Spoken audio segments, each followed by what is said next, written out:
Ajeng Semeng, kini saatnya saya Dana Paramita mengantarkan sejumlah berita dari Bali. Berikut 3 di antaranya.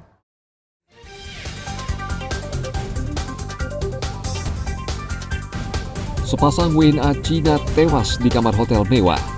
Polisi belum pastikan penyebab kematian.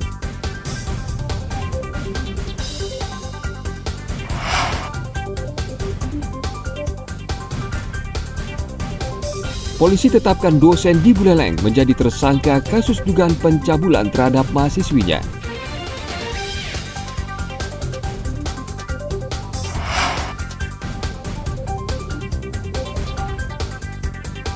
Taman Sari Waterfall di Gianyar, tempat wisata yang tawarkan pemandangan air terjun bertingkat dan cantik dan mempesona.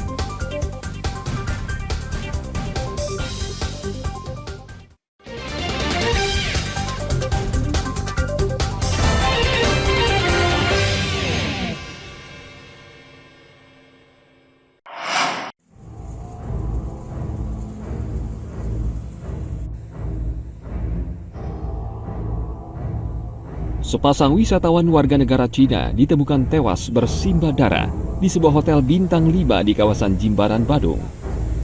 Wisatawan Cina bernama Li Qinming, 35 tahun, berjenis kelamin pria, dan Cheng Tianan, wanita berumur 22 tahun. Keduanya ditemukan tewas dalam kondisi penuh luka tanpa mengenakan pakaian di kamar hotel mewah. Korban pria ditemukan tewas berlumuran darah dengan luka di bagian leher. Sementara korban wanita dengan bekas jeratan di bagian leher serta lebam di dahi. Polisi belum bisa memastikan apakah keduanya korban pembunuhan atau kasus bunuh diri. Benar telah terjadi ditemukan 2 warga negara asing yang meninggal di dalam kamar salah satu hotel yang berada di Jimbaran, Kuta Selatan, Badung. Ya, kedua warga negara asing itu adalah dari Cina. Atas nama Li Qinming, umur 35 tahun. Kemudian Cheng Tianan, umur 22 tahun. Itu keduanya adalah warga negara asing. Dan pihak kepolisian Polda Bali bersama Polresta Denpasar sedang melakukan penyelidikan. Kita berharap segera diungkap kasusnya. Polresta maupun Polda Bali sedang menganalisa tentang itu. Baik kita lihat dari saksi-saksi yang sudah kita tindak lanjuti adalah pemeriksaan saksi-saksi, kemudian melihat CCTV. Nanti kita sampaikan hasilnya. Tim forensik RSUP Prof. Ngurah telah melakukan pemeriksaan terhadap jenazah sepasang wisatawan Cina. Dari luka dan memar di beberapa bagian tubuh, diketahui semua dalam posisi acak dan dalam jangkauan, sehingga tim forensik tidak dapat memastikan apakah korban tewas dibunuh atau bunuh diri. Laki-laki kami menemukan ada 2 buah luka terbuka yang cukup besar di leher bagian kiri dan leher bagian kanan. Kemudian kami juga menemukan ada beberapa luka terbuka kecil-kecil itu tersebar di beberapa tempat. Sedangkan pada korban yang perempuan kami menemukan ada beberapa luka lecet tekan berbentuk garis di daerah leher. Jadi ini sesuai dengan penekanan dengan menggunakan tali atau semacam itulah. Jadi memanjang luka lecet di leher. Di samping itu kami juga menemukan ada beberapa luka memar di dahi sebelah kanan. Kemudian ada beberapa luka memar juga di tangan kanan, di lutut kanan dari korban yang perempuan. Seperti untuk pelukan yang kami temukan. Dari keterangan di TKP dari kepolisian memang dijelaskan bahwa korban yang perempuan ditemukan dalam kondisi terendam di dalam bathtub yang berisi air. Nah, itu sesuai dengan temuan di korban perempuan. Pada saat kami melakukan pemeriksaan luar, kami juga menemukan busa halus berwarna putih yang keluar dari hidung dan mulut korban. Sejumlah saksi sudah diperiksa polisi guna mengungkap penyebab pasti tewasnya kedua korban. Tim liputan melaporkan dari kota Denpasar.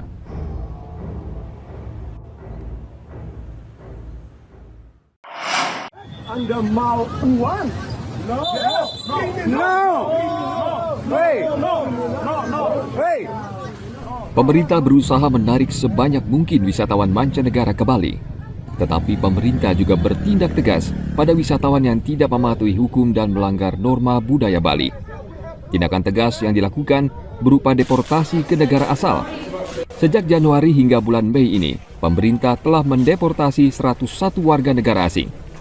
Salah satu yang paling terbaru, warga negara Rusia yang dideportasi karena menari di pura yang dianggap melanggar adat istiadat di Bali. Dari 2 Januari sampai dengan 30 April sudah kita kenakan terhadap 101 warga negara asing dengan jumlah terbanyak warga negara Rusia sebanyak 27 orang, warga negara Inggris sebanyak 8 orang, warga negara Amerika Serikat 7 orang, warga negara Nigeria 7 orang, warga negara Australia 6 orang, baru beberapa negara lainnya ada yang 1 dan 2. Jadi 101 orang tadi itu berasal dari 31 warga negara asing. Jika Januari, Februari pelanggaran paling banyak adalah overstay atau berada di Indonesia melintas waktu, tapi sejak sampai dengan April pelanggaran hukum lainnya. Kemudian yang kedua penyalahgunaan izin dan yang ketiga overstay. Teman-teman sekalian yang termasuk dengan pelanggaran hukum lainnya adalah warga negara asing melanggar norma yang ada di Bali. Warga Rusia adalah yang terbanyak mencapai 27 orang, disusul warga Inggris sebanyak 8 orang. Dengan tindakan deportasi ini, diharapkan warga negara asing bisa menikmati keindahan alam Indonesia sekaligus juga menghormati adat istiadat dan budaya Indonesia. Arianto Hutapea melaporkan dari kota Denpasar.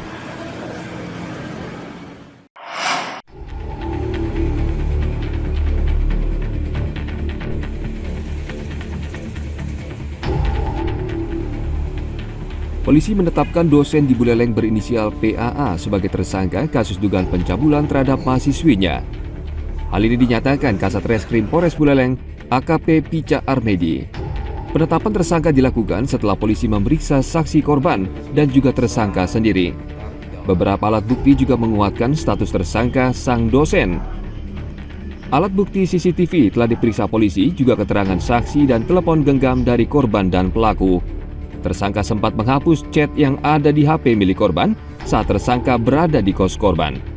Kini polisi berupaya untuk mengembalikan isi chat dari tersangka maupun pelaku ke lab forensik Polda Bali. Kita sudah tetapkan sebagai tersangka, yaitu berdasarkan 2 alat bukti, dan setelah dilakukan gelar perkara terpenuhinya unsur pasal 6 huruf A atau B terkait dengan Undang-Undang Nomor 12 tahun 2022, yaitu tentang tindak pidana kekerasan seksual. Pertama CCTV, kemudian yang berikutnya adalah pakaian dari korban, kemudian handphone dari korban juga, dan dari pelaku juga kita amankan juga. Kondisi korban saat ini masih trauma. Polisi masih mendampingi korban bersama pihak dinas sosial. Sementara tersangka saat ini sudah dilakukan penahanan. Tim liputan melaporkan dari Kabupaten Buleleng.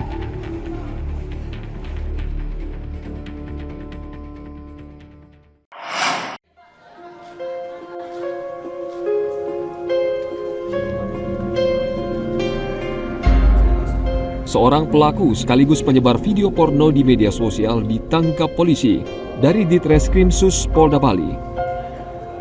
Pria 26 tahun berinisial PAB ditangkap setelah beredarnya video porno pada platform grup percakapan. Pelaku dilaporkan oleh mantan kekasihnya berinisial NPS pada Selasa 25 April lalu.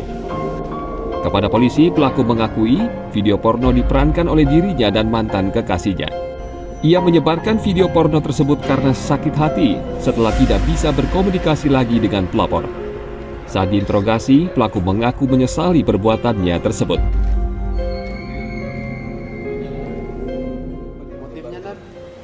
Jadi karena kan ini mantan pacar dari korban, sehingga karena sudah diputus, kemudian untuk diajak berhubungan komunikasi kembali, nomor diblokir, tidak direspon komunikasinya, sehingga mantan pacar ini pelakunya merasa tersinggung, kemudian mengancam akan menyebarkan video-video yang koleksinya. Jadi tujuannya dia ingin kembali berhubungan sama pacarnya. Ya, kalau pihak dari pelaku ingin kembali baik dengan pacarnya, seperti itu. Tapi dari pihak korban belum mau sampai saat ini.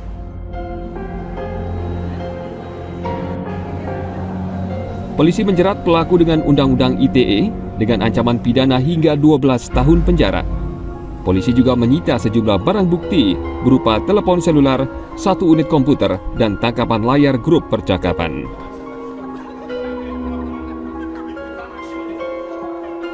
Tim Liputan melaporkan dari Kota Denpasar.